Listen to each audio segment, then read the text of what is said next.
Aujourd'hui, on va répondre à une question que tout le monde se pose. Où faut-il mettre son argent pour qu'il travaille pour vous ? Avec l'inflation, les taux d'intérêt qui dansent la samba et un monde économique en perpétuel mouvement, difficile de savoir où aller sans se planter. Mais bonne nouvelle, dans cette vidéo, je vous décrypte tout. On va voir ensemble les placements les plus rentables en 2025. Je vais vous expliquer comment ils fonctionnent, à qui ils s'adressent, les stratégies à adopter et les erreurs à éviter. Alors faites-vous couler un petit café, installez-vous bien confortablement et on y va. Commençons par le commencement. Pourquoi est-ce si important d'investir en 2025 ? Si vous laissez votre argent sur un livret A rémunéré à 2,4% alors que l'inflation tourne autour de 3%, vous vous appauvrissez sans même vous en rendre compte. C'est mathématique, 1 euro qui dort, c'est 1 euro qui perd de la valeur. Mais attention, avant même de parler de placement, assurez-vous d'avoir une épargne de précaution équivalente à 3 à 6 mois de charges courantes sur des supports disponibles comme un livret A, un LDD, bref, c'est votre filet de sécurité et ça, c'est non négociable. Une fois cette base sécurisée, l'objectif c'est de faire bosser le reste pour vous. Et justement, 2025 est une année charnière. On est dans une période de transition, les marchés boursiers retrouvent de la vigueur, l'immobilier se rééquilibre et de nouvelles tendances comme l'intelligence artificielle ou les crypto-monnaies s'installent durablement. Il y a donc des opportunités partout, mais aussi des pièges à éviter. On va passer tout ça en revue ensemble. Avant de se jeter tête baissée dans un placement, il est essentiel de comprendre le contexte économique dans lequel on évolue. D'après les dernières prévisions de la FMI pour 2025, la croissance mondiale devrait s'établir autour de 3,3%. Les États-Unis tirent leur épingle du jeu avec 2,8%. La Chine maintient sa trajectoire à 4,5%, tandis que la zone euro, France incluse, peine à dépasser les 1,2%. Mais au-delà des chiffres, il faut aussi prendre en compte les tensions géopolitiques qui perdurent, la guerre en Ukraine, le conflit à Gaza et les relations toujours tendues entre la Chine et les États-Unis. Sans parler des gouvernements ou des guignols aux commandes des États-Unis qui sont potes un jour et ennemis le lendemain. Bref, côté monétaire, la BCE et la Fed continuent de faire baisser leur taux directeur, ce qui devrait soutenir les marchés actions et immobiliers dans les mois qui viennent. Et côté réglementaire, l'Europe applique désormais le règlement MiCA sur les crypto-monnaies, ce qui apporte plus de clarté et pourrait attirer les investisseurs institutionnels. En résumé, cette année est pleine d'opportunités, mais aussi de volatilité. Il faut être agile, bien informé et surtout diversifier ses placements pour tirer son épingle du jeu. Passons maintenant au concret. Où placer son argent cette année ? Évidemment, on a la bourse, toujours incontournable. Le plan d'épargne en action, le PEA, reste un excellent moyen d'investir sur le long terme.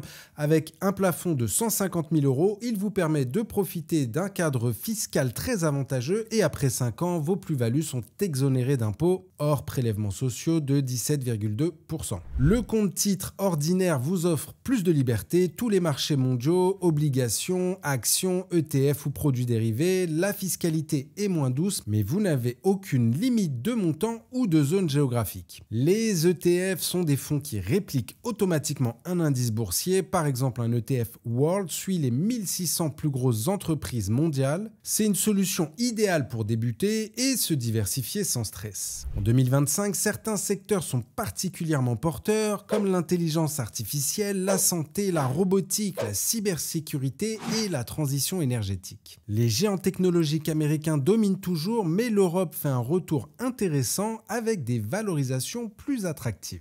On a aussi les obligations qui font leur grand retour. Avec des taux encore élevés, les obligations redeviennent séduisantes. Vous pouvez obtenir entre 3,5% et 5% sur des obligations d'État européennes et jusqu'à 6 ou 7% sur certaines obligations d'entreprise. Attention, contrairement aux idées reçues, les obligations ne sont pas sans risque, leur valeur fluctue avec les taux d'intérêt et il existe un risque de défaut sur les obligations d'entreprise. En immobilier, on est sur un moment stratégique. La donne a un peu changé, les taux d'emprunt restent élevés mais diminuent et les prix ont baissé d'environ 5 à 10% dans de nombreuses villes. C'est mathématiquement un bon moment pour acheter. Un investissement locatif bien ciblé peut générer un rendement correct à condition d'être stratégique sur la localisation et le type de bien. Si vous ne voulez pas gérer, les SCPI, les sociétés civiles de placement immobilier, distribuent généralement un rendement entre 4 et 5,5% par an. Ces rendements passés ne préjugent pas de l'avenir, mais la classe d'actifs reste solide. Le crowdfunding immobilier peut atteindre 8 à 10% annuels, voire plus, mais avec une prise de risque plus élevée et des durées de blocage de généralement 18 à 36 mois. Ensuite, les placements alternatifs comme le private equity qui permet d'investir dans des entreprises non cotées grâce à des plateformes comme Tudigo, SoWeFound ou Lita.co, c'est désormais accessible avec quelques centaines d'euros minimum seulement. Le potentiel est énorme, mais c'est très risqué et très peu liquide, donc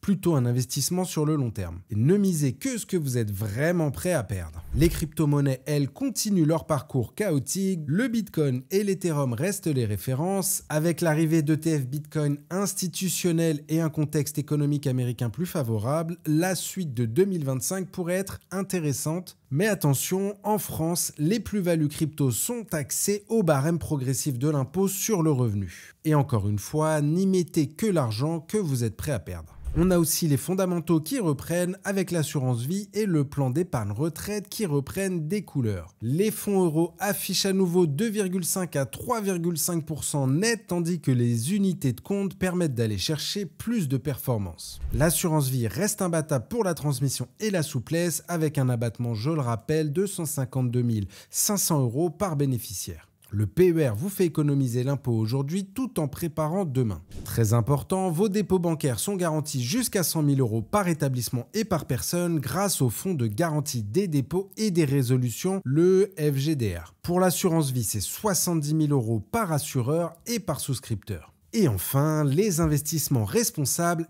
et ESG, environnemental, social et de gouvernance. On finit avec un thème de plus en plus important, l'investissement responsable. De plus en plus d'investisseurs veulent placer leur argent dans des entreprises qui ont un impact positif sur la société et l'environnement. Les fonds ESG se développent à vitesse grand V et peuvent être une belle façon d'allier éthique et rendement. D'ailleurs, j'ai fait une vidéo entière sur ce sujet complètement passionnant avec le cofondateur de la foncière solidaire et responsable Belleville que je t'invite à aller voir. Maintenant que vous connaissez les meilleures opportunités, voici 6 règles à toujours garder en tête. Numéro 1, sécurisez d'abord vos bases, une épargne de précaution constituée avant tout investissement. Numéro 2, diversifiez vos placements, ne misez pas tout sur un seul actif, actions, obligations, immobilier, chaque classe a son rôle. Numéro 3, pensez long terme. Investir, c'est construire, c'est pas un sprint, c'est un marathon. Les meilleurs rendements se révèlent parfois sur 8-10 ans minimum, voire plus. Numéro 4, investissez régulièrement plutôt que d'essayer de deviner le meilleur moment. Entrez progressivement sur les marchés pour lisser les fluctuations, on appelle ça